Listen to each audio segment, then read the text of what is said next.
How goes it? Welcome to Tempe and Annie versus Evil. Yeah. Today the evil's a migraine. Sorry, guys. It's gonna be one until I get all fired up about a movie. Yeah. Yeah. Is it? We'll get there. We'll get there. So if you are a member of our Patreon, you are aware of what we're about to do. Yes. We're changing it up a little bit, but look, it's October. It's officially October. It is officially October. It is officially 5 days away from my birthday. I know. And 29 days away from Halloween. And 20 days until I go to a concert. Mm-hmm. So. Iconic. Yeah. Great. October's chock full of... October goodness. Yeah. So that's why we decided it's getting cool outside. I know. You know the low is supposed to be in the 60s this week? Oh, talk dirty to me. Yeah. Keep talking. Low humidity. There's something forming in the Gulf. Oh. You ruined it. Thanks. I had to. I'm edging you. So. Yeah. Since it's October, one of the greatest things about October is AMC's FearFest. Absolutely. So instead of doing our normal wheel, picking a theme, picking 6 movies, every week we just watch 3 movies. Yeah. On FearFest. Because I don't know about you, but my TV is going to be on FearFest 24/7. Except for when they have the morning infomercials. Yeah. Well, that and football. But, you know. And see, I've been bouncing from FearFest to Murder, She Wrote. Well, don't forget, it's also 31 Days of Halloween on Freeform. And so we can very true. bounce with that, too. Very true. Mm-hmm. Also, on Pluto, the Asylum channel. Yes. The horror channel on there. Asylum's popping. I think Philo's about to be doing their one that they did last year that's all horror, and you can just scroll through and pick. Like, you scroll through the schedule, but no matter which movie you click on, you can watch a movie from 3 days from now. That's awesome. Yeah. Oh, I love Halloween. I do too. I love It's gay Christmas. It is. I'm so excited. And I do have a small exception to the FearFest rule that I will be doing every week. Yes. But it's still technically falls under the AMC umbrella. There you go. So, boom. I picked, other than my one exception, I think some of the most classic of horror movies that I don't think we've done yet. Okay. If we repeat, we repeat. Because I'm sitting here... If we repeat, it means that we forgot about what we said and we have more important things to say now. Exactly. Because I scrolled through a couple and I was like, oh, I want to do that. Oh, did we already do that? But I don't have it in me to go look right now. Yeah. So, you know what? Because the evil is a migraine. So. Yeah, exactly. If we double up, we double up. It's FearFest. They show the same 30 movies. We're going to end up doubling up at some point. So. At some point. Honestly... I'm waiting for the moment that we pick the same movie. I am too. I thought we were going to this week. But we didn't. I don't think we did. So I picked, my first one is I Know What You Did Last Summer. Mm-hmm. Because I'm a huge fan of Sarah Michelle Gellar and Freddie Prinze Jr. That's fair. I played Dragon Age. Yeah. I like the Iron Bull. Come on. More than like the Iron Bull. Yes, okay, fine. More than. Take it out of me. This is a classic man car door hook hand kind of movie. Is. Yes. And I'm here for it. I love a man car door hook hand. Yes. Absolutely. Send me that shirt. Okay, maybe you can help me out. I cannot remember the name of this show. Have not been able to remember it since. There's a B in the show. But there's a B? The one guy from that Bazinga-ass show is in this movie. That's Big Bang Theory? That's it! Big Bang Theory. The one with the eyebrows and the glasses. Not Sheldon. Leonard. He's in... From Roseanne. Yeah. Mm-hmm. Mm-hmm. And Christmas Vacation. Yeah. Yeah. No shit. Because I love Christmas Vacation. I do like that one. I have a note in here that says kind of wild how we just used to live without cell phones. Like every day we just didn't have a cell phone. You know my favorite little fact about the time before cell phones? Is that no one ever over the phone said, "Where are you?" You called the number of their home or their work or their whatever. Mm-hmm. You knew where they were. Yeah. Where are you on the cell phone? Like, over the phone? Yeah. Was not a thing until Unless they were calling from a payphone. Yeah. Because payphones used to be a thing. You used to have to pay. Payphones. You used to pay, like, what was it? 50 cents? I thought it was 25. But did you do that thing where you called 1-800-COLLECT and then dialed your mom's phone number? And it was like say your voice after the beep. Mom, come pick me up. I'm done. Yeah. Yeah. Yeah. Yeah. Yeah. Sorry, Mom. Not often, but yeah, couple times. Couple times it had to be done. And not with my parents, but with somebody else's parents. What was collect? What do you mean call collect? I still don't understand. Oh, so what would happen is the phone companies, instead of you putting in the money to talk, they would charge on the phone bill. Oh. And so they'd collect it. Mm-hmm. Gotcha. People under the age of 20 watching this are going to be like, What?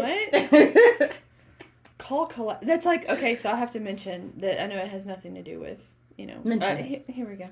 A little tally for things that are off topic. But there's a song by a band called Catch Your Breath. Uh-huh. Okay, and the name of the song is Dial Tone. And my kids love it. We love dial tone. They don't know what a dial tone is. I asked my 10-year-old, I'm like, do you even know what a dial tone is? And she's like, no. So I had to YouTube a video of the sound of a dial tone and explain why the song was called Dial Tone. Oh, no. My 15-year-old knew. Yeah. Because her great-grandmother had a house phone. Yeah. But they don't have house phones anymore. I mean, they do, but no one uses them. It's just another way for the scammers and telemarketers to call. Exactly. Like, I don't need another form. They don't know what dial tone is. So for a band to release a song called Dial Tone, shows you aged yourself. Yeah. You're really showing it. Really showing it. I have a quote from this movie, but I need a little bit of room. Oh, God. To be able to do this. Is this interactive? Kind of. It's just what are you waiting for? Oh, yes. What are you waiting for? The spin and scream at the sky. I love it. I love it. It's iconic. It's iconic. And that was, what was her face? What was her name? Oh, the actress from this one? I could not tell you. I have no idea. I can see her face. I can see her face. But I every time she speaks, all I can see is Anna Faris. Is it Jennifer? No. Jennifer Love Hewitt. Yeah. It is a Jennifer. It is a Jennifer. Hey. But yeah, all I could see is Anna Faris. Yeah, that's fair. And this movie also got me thinking, if we were an iconic duo from horror, and as much as I love the Boulets, I don't think I'd have to bleep it, and I don't want to give myself any more work. I don't think we serve as hard as the Boulets. Yeah. You know what I'm saying? Yeah. But you know who I do think we serve on the level of? Who? Brenda and Cindy. Okay. Yeah. Yeah. I could see it. I can too. Yeah. That's more us. Yeah. But Boulets, what I said last week, is still on the table. If anyone asks, we're all 22. Yes. Do you remember? Feeling 22. Do you remember in the movie? And I promise this is on topic. Okay. The movie Miss Congeniality. Yes. Do you remember when William Shatner goes, "This is Texas. Everybody has a gun. My florist has a gun. This is Maine. Everybody has a slicker and fisherman hat. My florist has a slicker and fisherman hat." You say to the woman about to move to Maine. Yeah. Yeah. I love that. So that means I need a slicker and rain hat. Yeah. You have to. As soon as everyone has it. Okay. As soon as I get there. Sarah Michelle Gellar is genuinely a scream queen. Yeah. And I feel like we didn't get to see her scream queen enough in her career. I feel like that about Drew Barrymore. Yeah. Agreed. Yeah. Iconic scream queens. Yeah. But where are you, queen? Where are you? Where are You're you? off doing teen movies. Yeah. Yeah. Creepy fisherman types are creepy. Yeah. And then it was like at the end, I wrote, really hard to believe that that's the Iron Bull. Yeah.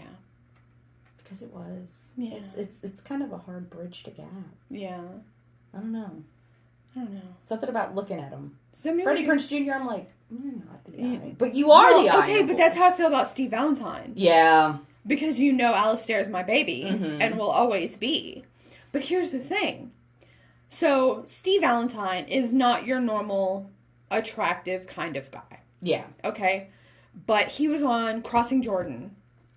And it was a CSI kind of show that took place in Boston. Yeah. Only she had to slip into the mind of the killer in order to... But she was a medical examiner. She wasn't a police officer. Yeah. And Steve Valentine played one of the, medical... He was also a medical examiner, but his specialty was other things and, Yeah. whatever. And for some reason, I was so attracted to him.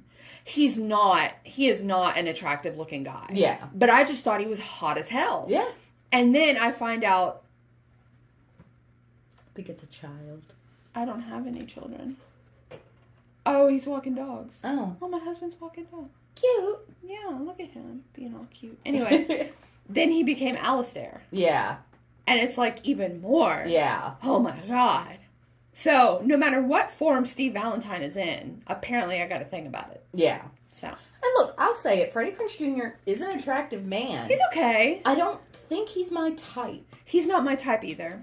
But when he's a voice actor, that's fair. Voice acts my type. Yeah, that's fair. That's fair. And that's all I have. Yeah. That's all I have. You know? Yeah. That's fine. Yeah. I think that's okay. It is okay. I think that's okay. I get that. Yeah. I definitely get that. Because there are some voice actors where you're like, yeah, talk dirty to me. And then you see their face and you go, you know what? Keep the bag on. Yeah. Keep the bag on. Yeah. Mm-hmm. I don't know. Your turn. My movie is Ghost Ship. Ah! But I have a challenge. Okay. So I have 2 notes. Okay. Do I even need to watch past the cold open?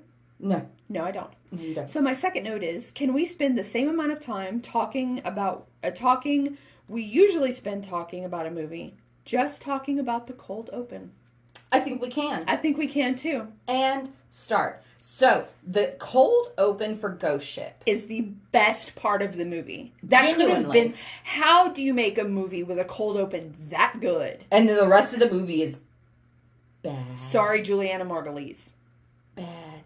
And every time I think about Ghost Ship, I'm like, wow, I loved that movie. Yes. Oh my God, Ghost Ship. Movie. Oh my God, Ghost Ship. And then as soon as the cold opens over, I'm like, yeah, that's exactly it. I love this movie. And then the actual movie starts and I go, oh. Yeah.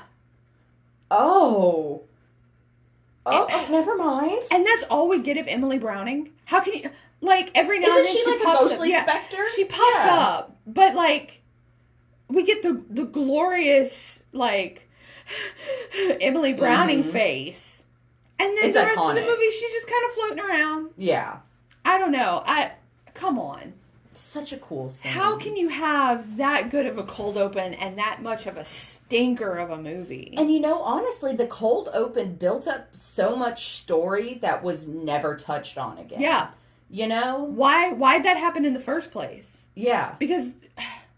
Why are all these people on this boat? Yeah. Where's it going? What are you doing? Give me the full movie. They're celebrating. Were they celebrating? But yeah. Give me more. Give me more. And that movie lets me down every time. Every time. Can I be honest? Be it. I watched the cold open and turned it off. Yeah? Yeah. Because that's the horror movie in itself. Yeah. That's a short film.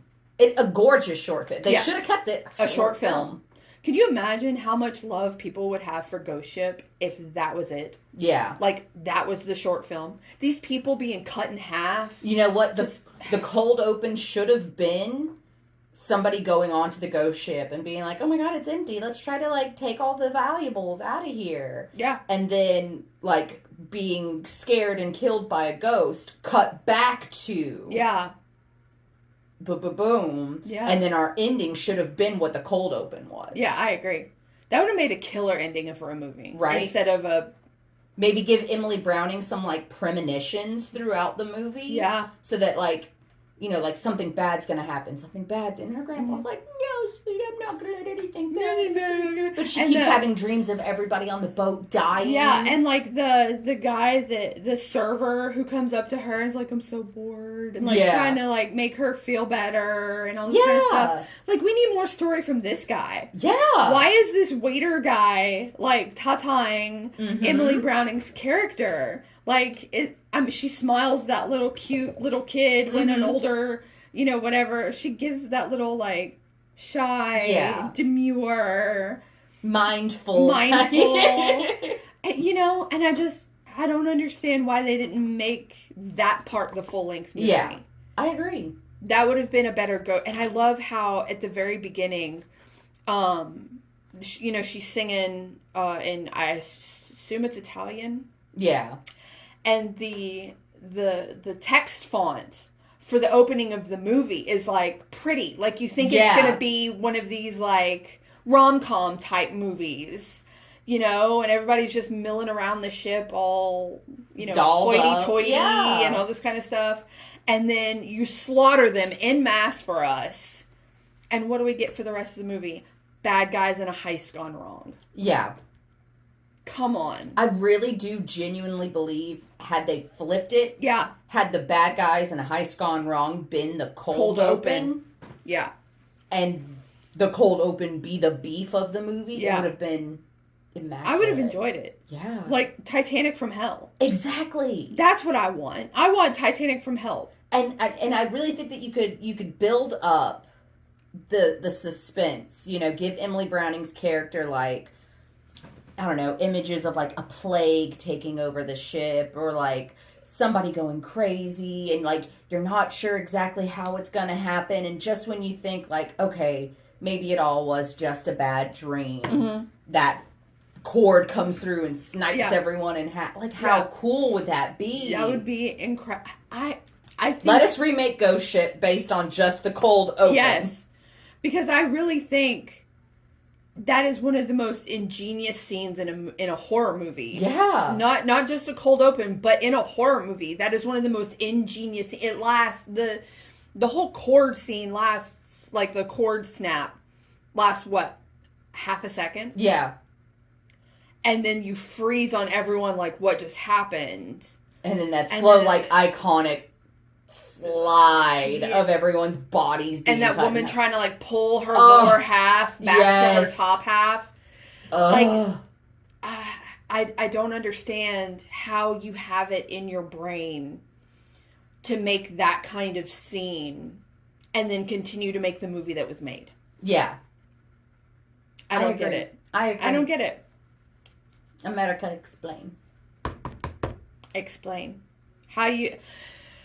Just make it full length. Remake it. Mm-hmm. Change it. Not remake it. Reboot it. Reboot it.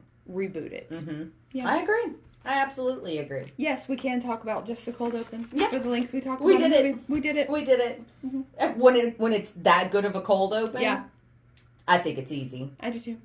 Okay, so my next movie is The Mist. Yes, which I watched last night, so I am going to be able to be like, I remember this. Yeah. Yeah.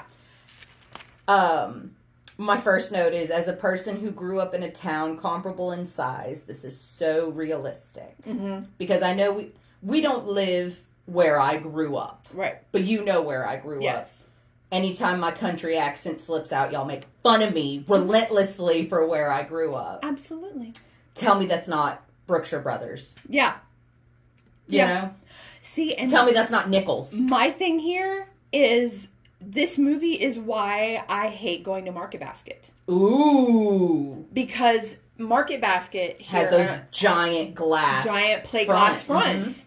Every Market Basket has it. The one by Popeyes. Yeah. In Lake. Uh-huh. It is The Mist. Yeah.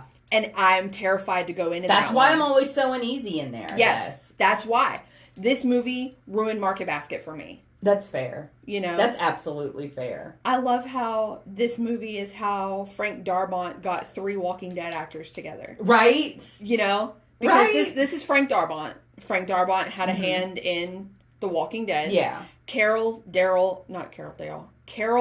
Dale, and Andrea are all in this movie. Yeah. Carol's character. Oh my god. And that haircut. Love it. The buzz cut. She's got a buzz cut in this. She rocks a short cut. Won't someone walk an old lady home? Yeah. And I don't want to get to talking about the end yet. Yeah. But I have a note in here that says Carmody is up there with Umbridge in my book. Absolutely. Actresses who are so unbelievably talented that you can't help but hate them Cersei and Lannister. root for their death. Cersei Lannister. I didn't watch enough. You watched 300? Yeah, I know who you're talking about. I know. Yeah, I know who you're talking about. You just didn't get a chance to hate her? Yeah. It just didn't get me. Game of Thrones didn't get me. And I tried House of Dragons. Yeah. Couldn't. Yeah. But you know why. Yeah, season 2 is clear. Cool? Yeah. Cool. Okay. Yeah. Also have in here, Ollie is a gem. Ollie deserved better. Yeah. Ollie was one of the best characters in here. And in my opinion. My, not main character favorite is the army guy. Ooh. From Tales of Halloween. He's the one that screams while he's eating a hamburger. Yeah. In Tales of Halloween, I love him. I love him. He is friends with Frank Darabont. He's a great actor. He really, really is. Oh my, you're talking Jessup, right? The deep set eyes. The one, the local army guy? Yes. Yeah, the one at the end, they're carrying him out as sacrifice. Yes. That scene never felt, because of his screams and the way his body's contorting, because of the pain, I buy it every single time and I tear up every single time. I saw this movie in theaters. I did too. Twice. After reading the book. Yes. Saw it once in theaters, and then when it came out on DVD, it was constant rotation. So you read the book? Uh-huh. Okay, which ending do you like better? The movie. Really? Mm-hmm. I'm going to say it. I'm going to say the movie. And I have it in here in my notes. A rare instance of a hope ending being worse than a no hope ending. No, you're completely right. The absolute shock I felt after seeing this movie for the first time. Hate to say it, movie was better. And see, I can't help but view them as two separate entities because... Yeah, no, absolutely. I understand that. Yeah, both endings are haunting as hell. Now, it's been a while since I read the book, but correct me if I'm wrong. The book was written in journal form. Yes. And it ended with, I'm out of room in this journal. I'm going to leave this here. If any other survivors see it, this is where we're heading. Yeah, they have been traveling and traveling and traveling, and there's no end to the mist yet. Yeah. And I found that super haunting. That was very haunting. That's terrifying. But I'm so sorry, but after killing... I'm so sorry. I'm going to call her his mistress. There's something about emergency situations, disaster situations that just make men think with their dick. Also, side note, is it considered cheating if you thought that your wife was alive even though she was dead? I say yes. But do they ever... In the movie they do. I don't remember. No, in the book they do. I don't think in the movie. Yeah. No, movie they did too. They did because Carmody makes fun, picks on old girl, calls her a whore and stuff like that. Yeah, but I don't remember ever feeling the sexual tension. Of course, you and I could get something totally different out of the same movie. Yeah, no, I didn't get that it was more it was definitely just a release of emotion. Yeah. But in my head, you still, he is, up until the moment that they find his wife. Yeah. He is under the impression, my wife is alive and I have to go get her. My wife is alive and I have to go get her. So even if it was just a release of emotions and there was no affection or anything, that's still physically cheating. Yeah, no, I agree with that. I agree with that. Now, if it was there's no way my wife could have survived this, I know she didn't make it. Because I know she didn't believe me when I said I was going to fix that window, and I know she's out there trying to do it right now. Yeah. Maybe I could give you okay, yeah, you're in a stressful situation and you need to release some endorphins, whatever, I get it. Maybe. Yeah. But he fully believed his wife was alive. Oh, absolutely. He fully did. That little kid actor, though. Oh, I haven't monsters get me. I haven't seen him in anything else that I'm aware of. I don't think so. Which is a shocker because... Don't let the monsters get me. Oh. Yeah. And he didn't. No. He didn't. But that's the thing is that line was, one, delivered perfectly. Mm-hmm. Perfectly. Little child actor nailed it. But it also haunts you in the back of your head the whole time. And when they're looking at the bullets at the end and there's only 4. Yeah. I don't know about you. Every time I can hear, all I can hear when they're talking is, "Don't let the monsters get me." And he doesn't let the monsters get him. Yeah. But, I mean, yeah. So, traveling through the mist forever, eternally, that's haunting. That's terrifying. But saying, as opposed to traveling through the mist indefinitely, all the time, with no hope, and being like, no, that's not for me. I don't want that for my kid. Yeah. I don't want it for these old people, and I don't want it for this girl that I was messing around with in the bathroom. Yeah. So we all agree, okay, I'm gonna kill y'all. Yeah. And I'm just gonna have to let the monsters get to me. Yeah. And then to be met with salvation immediately after. 30 seconds after. 30 seconds after. Like, he shoots his child. After. He shoots his child. Does the thing. Uh-huh. Gets out of the car. And then he goes, "What are you waiting for? What are you waiting for? I'm right here." Yes. I think he literally says, "I'm right here. What are you waiting for?" And he does. I did not make that connection until just now. 2 of the 3 things I picked have that scene. No, he does. He does. And what's he met with? The army and blowtorches. Yeah. And Carol from The Walking Dead and her buzz cut and her babies. Yeah. Happy. How did she make it? How did she make it? I was wondering that last night while I was watching this. Because even though I wasn't watching it for the podcast, it's FearFest. I'm going to watch what's on. Thank you. And just the fact that, isn't someone going to walk a poor lady home, goes out into the mist and survives. Yeah. She must have just stumbled in the right spot. I guess so. Because, they technically stumbled into the right spot just a little too early. Yeah. So, maybe she just had better luck. Maybe. I don't know. I every time there's a fog rolling over in town, I get terrified. I do too. And terrified. Me and my kids all go, "There's something in the mist." How can you not? Yeah. And then I get a little freaked out. Yeah. Because I don't know that this movie's outside of the realm of possibilities. Exactly. That's the problem. That's the problem. Do you know how many people, and I'm not going to even say what field, but I know people who are like, "Oh, I'd love to tell you what I'm working on, but I had to sign an NDA." Yeah. To which I'm like, "Oh, is that a military contract?" And they go, "Well, I have a friend who can vaguely tell me about his day at work." Yeah. But cannot tell me about his day at work. Yeah. And so we would have no idea. Yeah. If they were trying.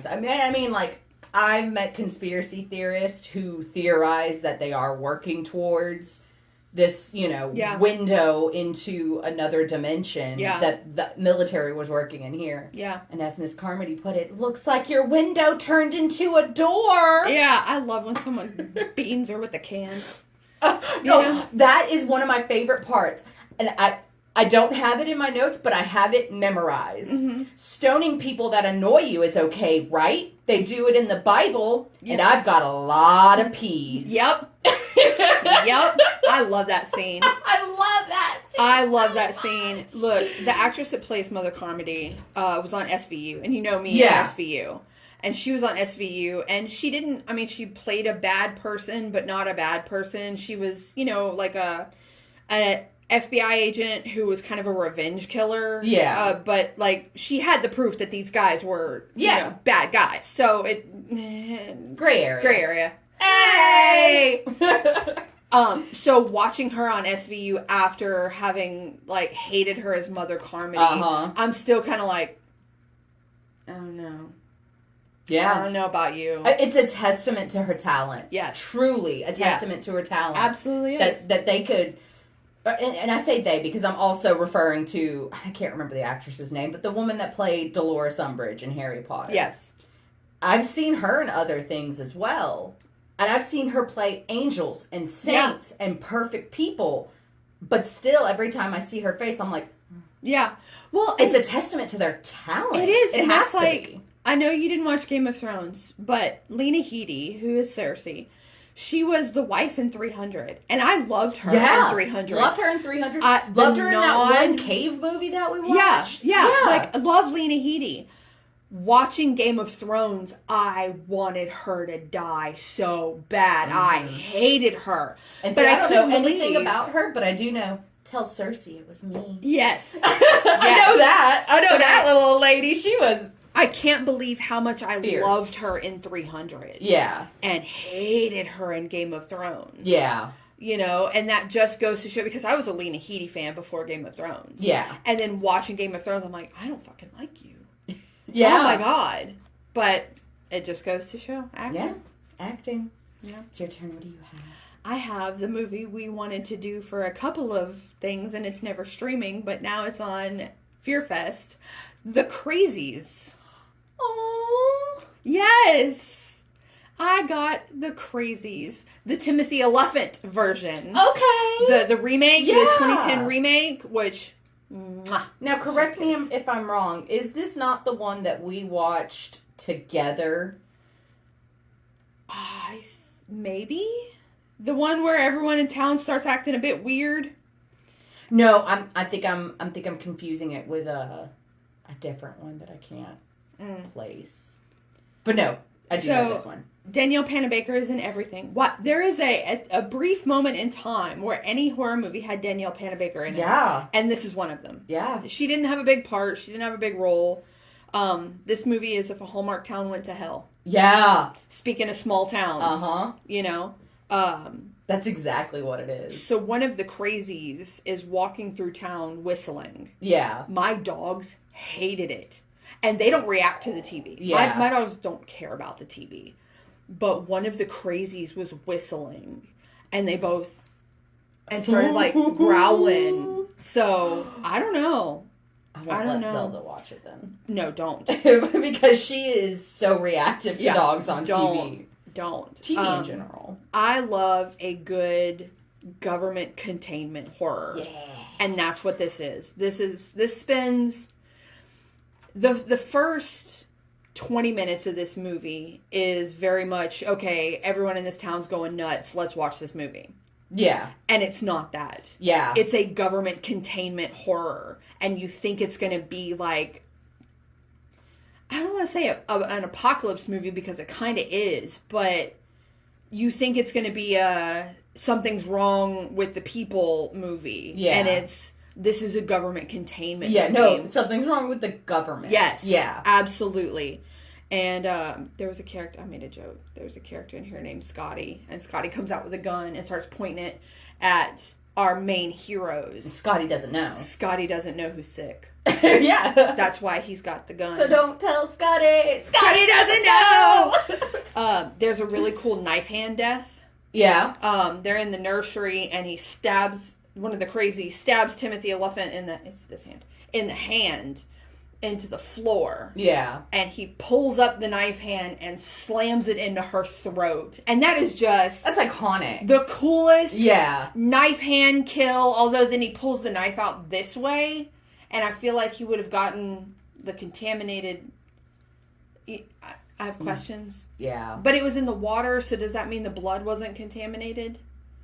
I mean, no. Like, it was from drinking the contaminated water. Open wound against open wound. Yeah. There's not a lot you can do to... But he didn't get the crazies. So, but this was a no hope ending. Yeah.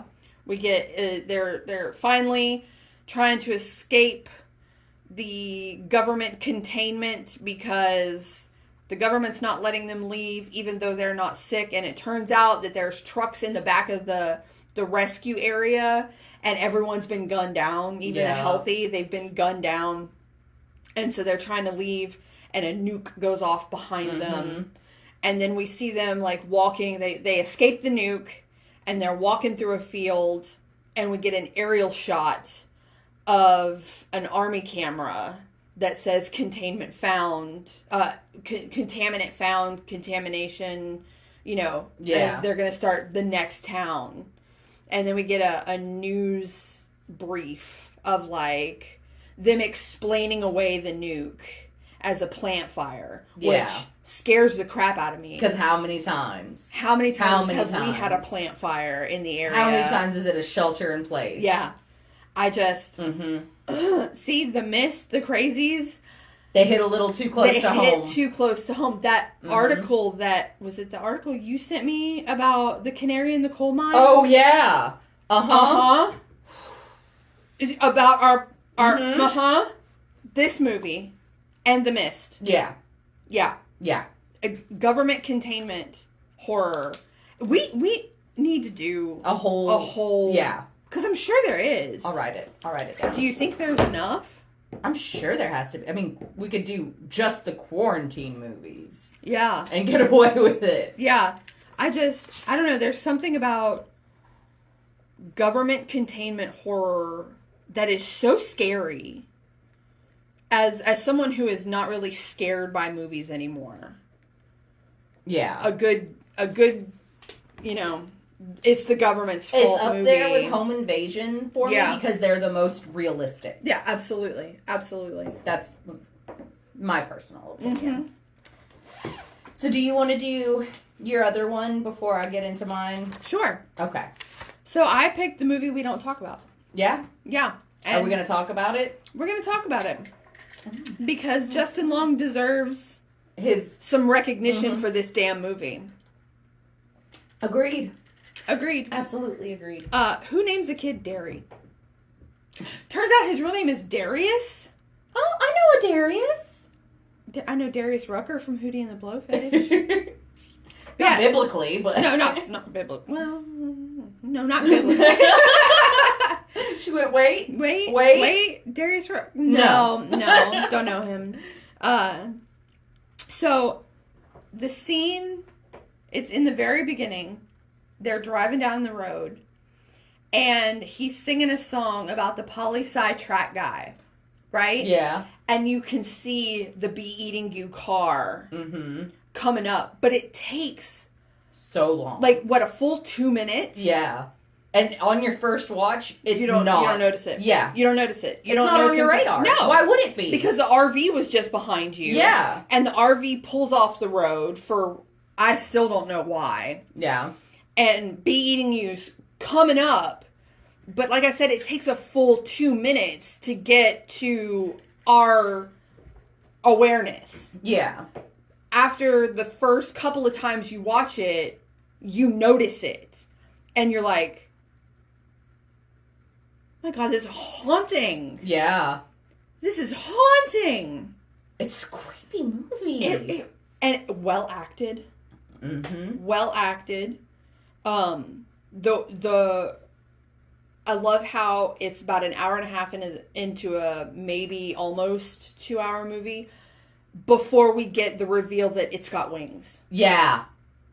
Like, we go through all this stuff. Oh, he's so scary. He's so scary. He's so scary. And, like, up until that point, you can write it off as, like, just some crazy guy. Yeah. You know? Yeah. Did you know the scene where they're driving by and they see him dump the bodies? Yeah. Was based off of a real killer? Oh, really? Yes. It was his wife, though. Oh. And neighbors saw him dumping bloody sheets. I know. We could have done this based off a true story. We could have done the second one of the movies we don't talk about. Yeah. On based off, because it was a bus full of teenagers. Yeah.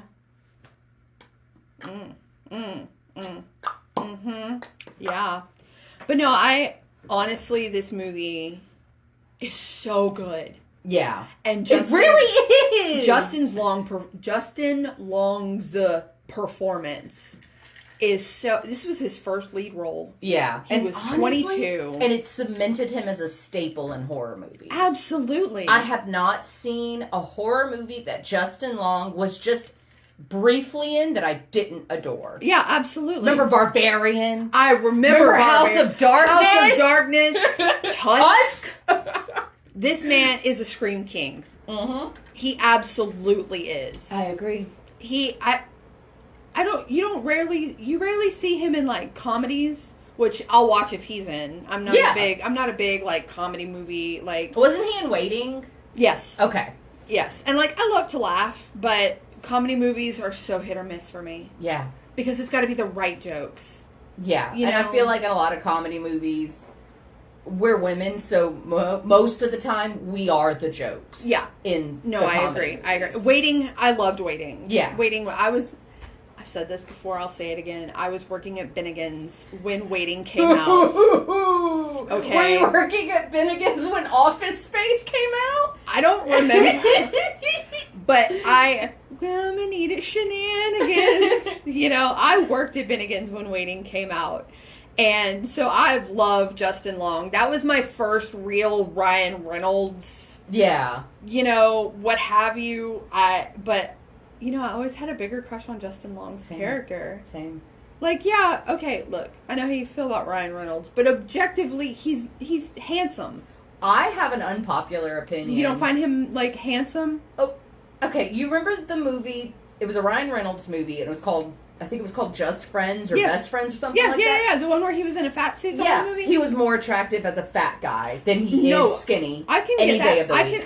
I can agree with that. Okay. Yeah. But he still got, his facial features were still there. He was an attractive fat man. Yes. I prefer meat on my bone. I'm not a fan of his body. Let's think about that.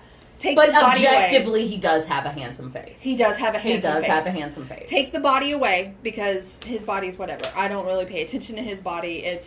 Those are subjective. I only care about a body once I'm cooking it. Exactly. That's when it really matters. Plus, I'm talking about a comedy here, so he wasn't supposed to be, like, ripped and what have you. So I've never seen a Ryan Reynolds movie where I'm supposed to care about his body except Blade Trinity. Yeah. Okay. So his face. Yeah. His face is attractive. He does have a face card. Yes. I wouldn't say it's a lethal face card. But no. He's got the face card. He's got the face card. But Justin Long's hotter. Agreed. Because Justin Long is, in my opinion... So, okay. Ryan Reynolds is conventionally attractive. Yes, he is. He's got the face structure of, if you make a handsome man... Yeah, the symmetry. This is a handsome man. Justin Long is realistically attractive. Yes, he is. If he and I went to high school together... Yeah, that's not shade to Justin Long. No. But Ryan Reynolds' attractiveness is no one could ever achieve that level of attractiveness. Right. Justin Long's attractiveness is... realistic. Justin Long is the guy... Justin Long would be attractive whether or not he was... Yes. Famous. Yes. Or funny. Or talented. In my opinion. But Ryan Reynolds is only attractive... Yeah. Because he's rich and successful. Right. If I was sitting 2 rows over from Justin Long in chemistry class... I'd pass him a note. I would pass him a note. Mm-hmm. Oh my God. Oh my God. If Justin Long and I were on the same subway train, I would give up my seat so I could stand closer to him. Yes. Absolutely. Yes. Yeah. So maybe we will fight over men. But it's just Justin Long. But judging by House of Darkness, we wouldn't have to.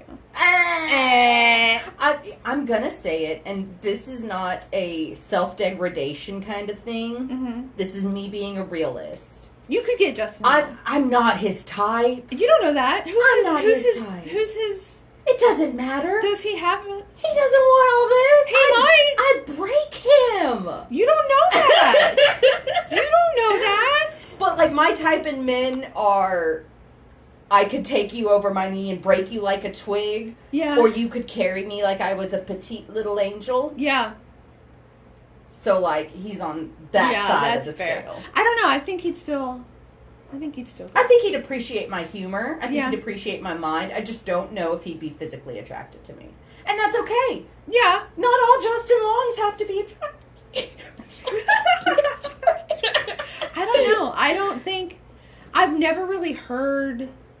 There's not a lot of tabloid gossip about him. Right. So... He's a pretty private guy. Who knows? He might be into the big girls. He may have, like, 4 wives... Oh, and that would make him a lot less attractive. But legal. Okay, so not like in a Mormon way. No, but like he's got a harem. Like a polyamorous thing. Okay. Yes. Yeah, but not like a sister wives No. Like a polyamorous, but he takes care of all of them kind of thing. Yeah. Remember how we said on this podcast, most things we say are made up and non-canonical? Yeah, this is one of them. This is one of them. Speaking of, I have to tell you, off topic but on topic. Okay. Do you remember how we were talking about Key and Peele? Yeah. And we were theorizing why they don't do horror together? Yeah. This Sunday, I was at work, and Mac comes in. We've talked about Mac on the podcast. Yeah. We love Mac. He's an acquaintance of the podcast. Yeah.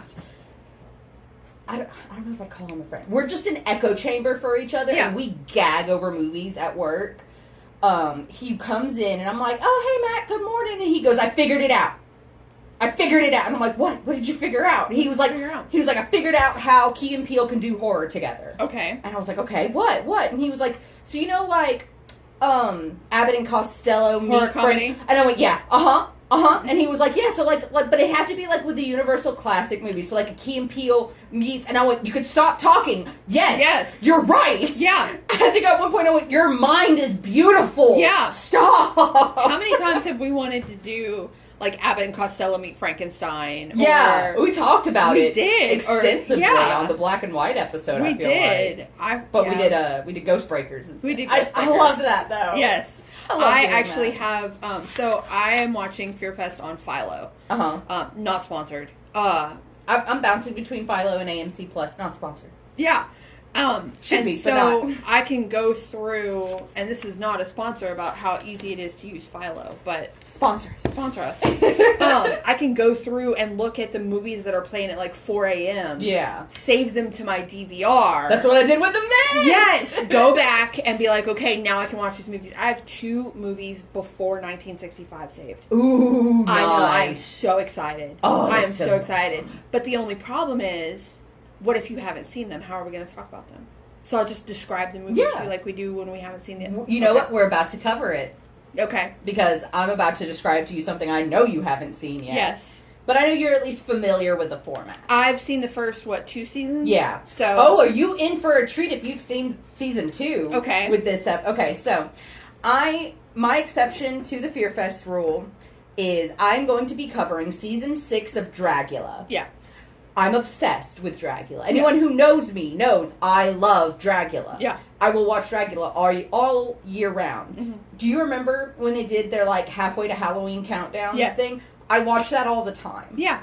That's fair. I watch that at Christmas time. Well, and AMC has a new show. It's the Horror's Best. Yeah. And they're talking heads. Yeah, which is I could listen to them talk all the time. They are amazing. I'm going to have to send you a link to their podcast. Okay. Because it's genuinely really good and kind of, like, super interesting to hear, like, the behind-the-scenes details of how they pull off some of this stuff. Mm-hmm.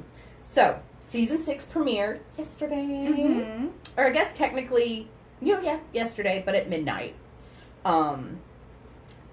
We have an amazing cast that I'm super excited for. I've already picked my top 3. Mm-hmm. I'm just going to go name who we have, okay? So we have Pie, and I'm going to read off the little notes that I made about each of them on their entrance looks and stuff. So Pie, goofy, fun, spooky, gives Crystal Method, but dirtier, filthier, love it, creepier. Love it. We have Vivi the Force, and Trey Punk. Kind of got, like, an attitude. And I'm kind of, like, loving it. Yeah. Then we have Desiree Dick. So this is just what I felt about their entrance look. Trey didn't like the session, and so he had gutted me and set me on fire, but then I crystallized, and now I'm a glamazon bitch ready for the runway. Because that's what their outfit was kind of given. Mm. I think it was Yuri maybe that said they looked like a chicken with razor burn. It was kind of rough. Oh. Speaking of Yuri, we have Yuri, our first Dragula Kiwi. Mm-hmm. Arnar! Also competed on another drag competition show. Mm-hmm. Mm-hmm. one from the Down Under variety. The season 2 of the other franchise, Down Under. Gray Matter. And on here I say I cannot be unbiased about Gray Matter. Okay. I cannot. Gray Matter is in my top 3. Okay. Was a Houston haunt actor. Oh. Like, is from Houston, Texas, was a haunt actor. And I am now obsessed with, I wonder if they've scared me. Because it used to be a regular with an ex of mine and an ex-crew of mine. We would regularly drive to Houston and hit up all the haunts that we could. Yeah. I wonder if I've been scared by Gray Matter. Maybe. And I love that. Yeah. I love that. But also, the creepiest entrance look. Like, horrifying, creepy, but glam. Yeah. And beautiful. Mm-hmm. And campy. Then we have Jahiria, I'm sorry. I'm eager to see what they have to bring. They seem like an interesting character. Definitely seem to be like the voice of the season. Like, you know how every season of any drag show has that one person who in the confessionals steals the audience. Yeah. Jahiria is mine. Okay. Has only been doing drag for 6 years, which according to Desiree Dick means she's a baby and she still has to pay her dues. Fair. To which Jahiria said, I think 6 years is long enough to be paid dues. Fair. Fair. Fair. We have Scylla, and my note is, baby, that breastplate has got to go. Oh, no. Unblended. You can see it. And then the way that her top was, it, like, folded the boob of the breastplate. It was not it. Yeah. Not it. But a Chicago girly. Okay. We love it. Chicago. Then we have Severity Stone, who seemed to be like the older of the crew, but very soft-spoken and clearly still very nervous, which is such a shame because I was loving what she was serving. Like, she looked fucking sickening. Then we have Anti-Heroine, and I need to emphasize that it's heroine, like a female hero. Okay. Also, in my top 3. Like, imagine, if you would, a pageant queen. Roll her around in dirt and blood, and then send her to camp. Okay. That's Anti-Heroine. Love it. I'm obsessed. Love it. You're going to love even more when I tell you what she did. But here's the coolest thing I think about Anti-Heroine is Anti-Heroine is Scylla's drag mom. Oh, okay. And upon seeing Scylla, her little confessional said, I didn't think Scylla was ready for this competition, let alone to compete against me. I think it was Swan Thulis said she's the kind of mom that tosses the kid out the nest and says, get. Yeah. Then we have Asia Consent, also in my top 3, which, love, when she was introducing herself, she said, my name is Asia Consent, Asia like the continent, and consent, which is mandatory. Ooh. Right? Ooh. Has been auditioning for Dragula for, like, I think since season 4, and is beautiful. In and out of drag. Ooh. Beautiful. I mean, like, in drag, I'm like, you're spooky. Out of drag, I'm like, mommy? Mommy? I'm sorry, mommy? What, mommy? Mommy? Mommy? We have Aurora, which I made a comment about being sleepy. Wake up, Pearl! Wake up! Also, from Chicago. Oh. You know, so we've got 3 Chicagoites. And Scylla immediately clocked and said, didn't expect to see you here. To which Aurora was like, why, girl? Yeah. And Scylla says, well, you don't do this. You don't do this kind of drag back home. And Aurora says, I do. Get over it. Oh. And then we move on to, this is where you're going to get excited. Okay. Our last competitor of the season is Majesty. Okay. As in James Majesty. Uh-huh. Oh my god. Uh-huh. Okay. as in from our, like, top 3, season 2 James Majesty, but is now just going by Majesty. Okay. Definitely an elevated sense to it. Like, you remember how Dolly was also in season 2, but came back different. Yeah. Like, that Dolly and then this Dolly are 2 different Dollys. That James Majesty and this James Majesty are definitely different serving. Mm-hmm. Majesty seems to be a little bit more mask presenting than James Majesty was. Okay. There's still some season 2 in there, though. There's still some of that cattiness, that, like, pot stirreriness. Yeah. But that's our cast. Love it. Super excited. Israel comes by. Still looks great. Oh, looks gorgeous. Looks amazing. Neohuru, who you don't know, is the current reigning drag monster, comes in, welcomes the competitants, and then we get the Boulets, who are like, hey, just so you know, your challenge this week is Horror Icons Reimagined. Which, in listening to their podcast, I think is going to be the inaugural challenge of every season now. Okay. And I think it works. It's a good one. It's a good one because what they're referencing is usually immediately recognizable, but you also can see their style. Artistic take. Exactly. Yeah.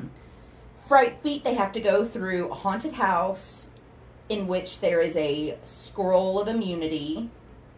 Scylla finds the scroll, to which Grey Matter said, good, she needed it. Oh. And then Anti-Heroine said, good, she needed it. Mm. And then Aurora said, yeah, she needed it.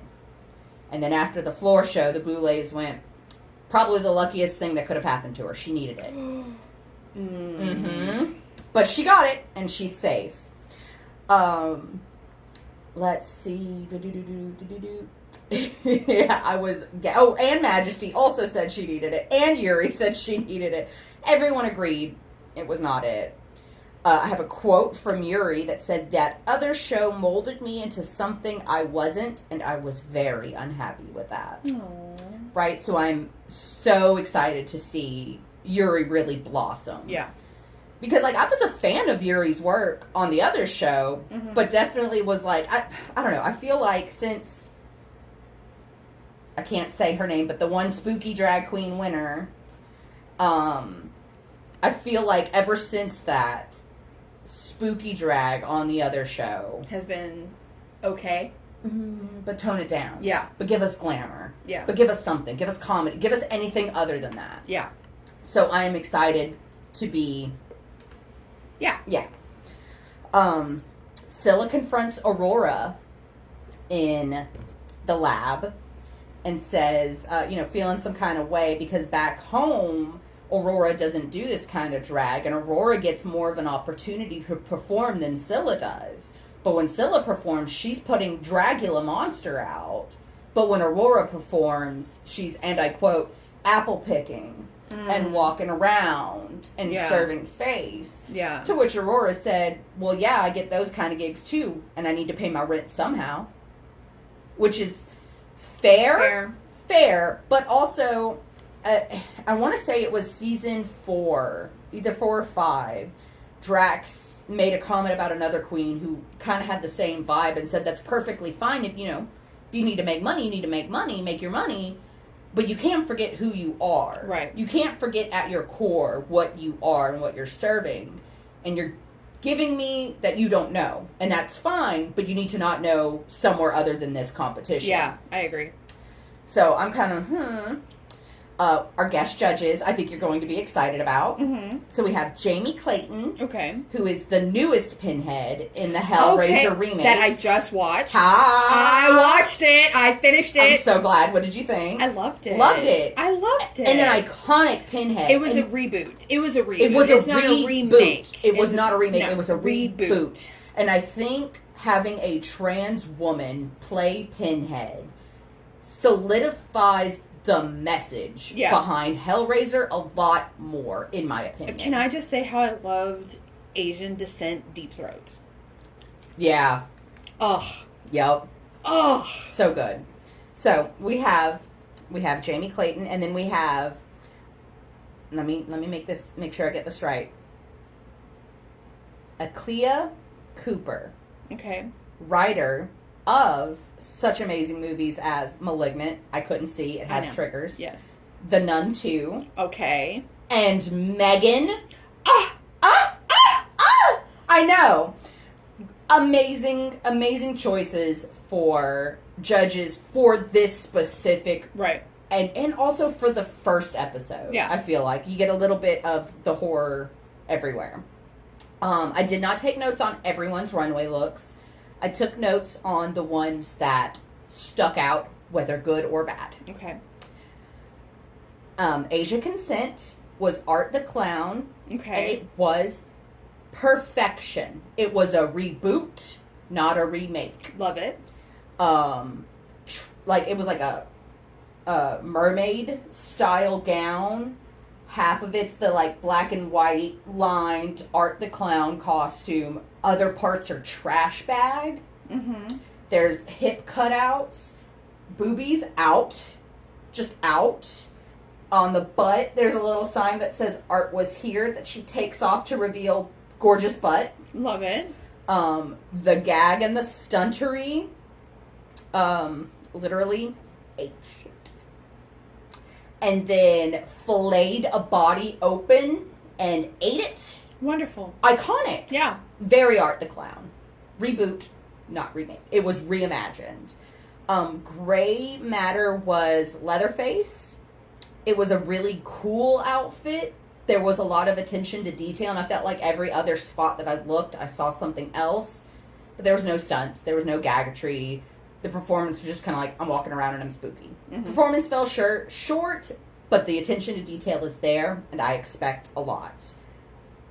Hold my hand when I tell you this. Anti-heroine was Audrey 2. Stop!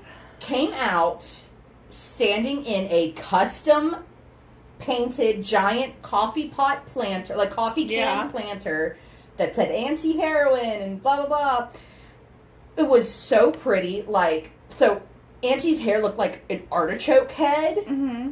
The makeup was intense and insane and perfect. Like precision. Iconic. And the dress. The dress was like, it had to be 85% stone. Wow. It was beautiful, gorgeous, sparkly. Did like a little boop, boop, boop to reveal a plant tucci. I love that. That was toothed. Oh, okay. It was so cool. So cool. Loved it. Aurora, she's a mummy, I guess. Oh. Mm-hmm. Like, a mummy is one of the most basic horror icons that you could do, and I forgot that she was a mummy. Mm-hmm. Was serving face, was not serving mummy. Vivi the Force was Pinhead. Okay. Which I thought was very cool to do. I love a Pinhead, recreation. But we've seen a lot of Pinheads on Dragula, and this was not the best one that I had seen. Scylla, who has immunity, thankfully, did the human centipede. Oh. Let me tell you about what she wore, okay? Okay. Flat red wig, ace bandage that was like slipping, little tidy whities, and drug around 2 mannequins that were attached to her butt. Mannequin is giving it too much definition. Scarecrow bodies, undressed. God. Ask me about the shoes. What is shoes? No shoes, barefoot. It's not very drag. Not very drag. It was very human centipede. Yeah. Was not very drag. No. The Boulets ask Scylla, you have the scroll of immunity, what do you want to do with it? Scylla says, well, I see some people on this stage who need it more than I do. To which everyone goes, what? What? Oh my god. And then Scylla says, but I think I want to keep it for myself. To which everyone went, yeah, As you should. Should. And then we had 2 Draculas on the runway. Mm-hmm. One from Yuri. Okay. One from Majesty. Mm-hmm. Yuri comes out and is like the classic like Bram Stoker silhouette with like the bloop bloop head and the big exaggerated shoulders, and reveals into like the monster Dracula, the, you know, winged, gray, thin, decrepit kind of thing. But the reveal was fumbled. Oh. And you can literally see Yuri go like, oh. And I can forgive a fumble if you can own the fumble. Yeah. But Yuri let the fumble own them. Mm. Majesty was our other Dracula. Came out in a wheelchair, like a post-apocalyptic Dracula where there's not a lot of humans left. And it's like thin and creepy. Also giving Bram Stoker, but the hair. And I was like, okay, yeah, it's pretty creepy. And for the performance, ends up walking back into the wheelchair and has this pump. And is pumping this pump, and blood is splurting, and Majesty is like, like very hostile too? Yes. Oh my god. It was so good. It was so good. During the deliberations, Swan and Drac revealed that the cast of this season is their wild card picks. Picks that they've had to be like, let's throw in some chaos. But threw them all together in a season. I love that. Right? Drax says something like, you know, we have a lot of people here who have been trying out for years and years and years and finally made it. And Swan Thulu says, yeah, they made it only to get to the first challenge and have half of them bomb it. Ooh. To which Drax goes, it wasn't that bad. And Swan goes, Drac also says, no more Mrs. Nice Guy. If you flop, you flop. I'm not going to fight to save anyone who has flopped anymore. Like, I'm done. If you flop, you flop. I'm not fighting about it. Our top 3, Asia, Auntie, Majesty. Awesome. Watching Creatures of the Night, however, Swan said the top 3... up until a certain point in the performance was Asia, Auntie, Grey Matter. My top 3 that I've picked for the season. But Majesty's performance with that blood Gershy thingy in the wheelchair bumped her up. Okay. So, I'm not mad about it. Right. It was absolutely deserved. Our bottoms, we have Aurora, Yuri, and Severity. Severity had done a Candyman look. And it was good, but it was a remake, not a reboot. It was a remake, not a reboot. Our winner, however, was Asia. Okay. And Asia was adorable. Literally was like, what? Yes! Oh my gosh! So happy, so ecstatic, and I love that for them. Then the Boulets reveal, we're not voting for who's going up for extermination. You are. The only 2 people that aren't up for it, that aren't on the chopping block, are Asia because she won, and Scylla because she has the Scroll of Immunity. That cauldron got heated. Oh my gosh. Everyone was like, so Auntie's like, I'm going to be mad if someone votes for me. And Desiree's like, well, I'm going to vote for the person that's been coming for me all week. To which Majesty's like, I haven't really been coming for you. You know if I was coming for you. And everyone's like, Scylla, you should be on the chopping block. Your outfit was trash. And Scylla's like, maybe, but I'm safe. Yeah. I'm chilling. You're right. Pie's in the corner like, somebody said I was annoying earlier, so I'm not going to talk at all. So maybe I'll fly under the radar and nobody will vote for me for being annoying.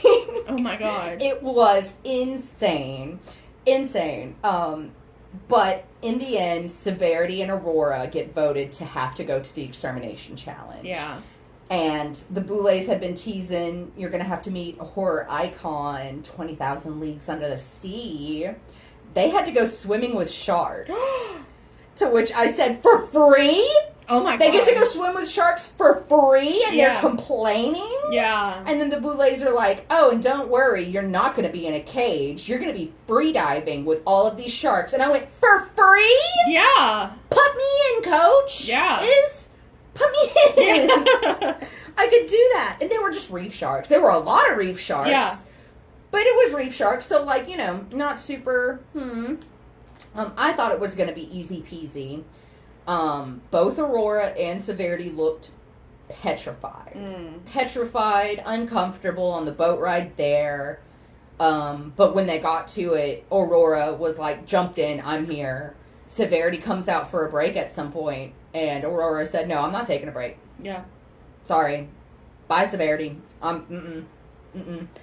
And then listening to Creatures of the Night,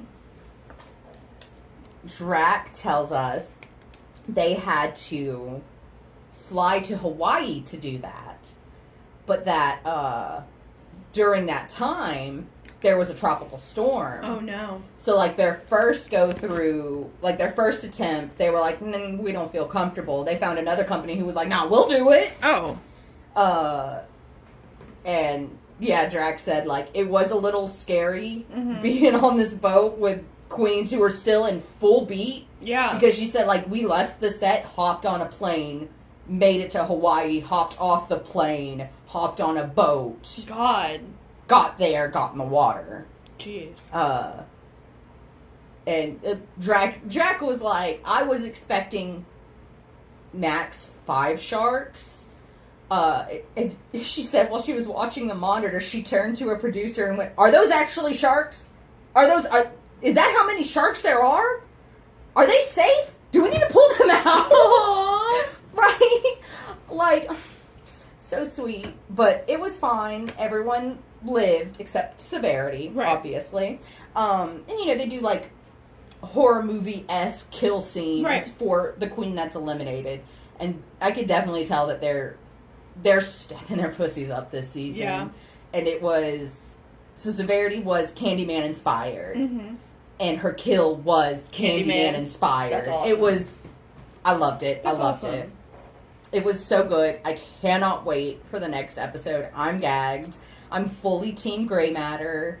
Also fully Team Auntie. Also fully Team Asia. I expect high things out of it. That's awesome. I'm so excited. I am too. It's gonna be great. Okay, we've talked enough. Yeah, we need a word. What's our word? I don't know. Tell us your... Oh, I know. What? Tell us your favorite reboot, not remake. Oh, I like that. So, on Instagram and Twitter, we are TAAVE Horror. On Facebook, we are Timpy and Annie. And on Patreon, where you can... Well, not this. You can't figure out what we're doing this week. But, you know, we get extra episodes. Mm-hmm. It's $1. It's patreon.com/Timpy and Annie versus Evil. And we actually have a new Patreon exclusive that we want to plan out on our Patreon episode this week. We do. So if you're interested, go watch it. It's an extra episode. Like, it's a bonus episode. Yeah. It's Patreon exclusive. It's a lot of fun. You'll figure out what movies we're doing so you don't get spoiled. Mm-hmm. And you get to hear all the opinions that we can't put on YouTube or Spotify. yeah, and it's a lot of fun. So head on over. It's, like I said, it starts at $1. Now, if you want, like, cool shit sent to you, it's, you know, not $1. But like, just to watch the stuff, it's $1. Yeah. It's not that bad. No. It's not that bad. No. You spend more than that. come on. Yeah. You know. Yeah. Just do it. Yeah. Just do it. All right. Bye.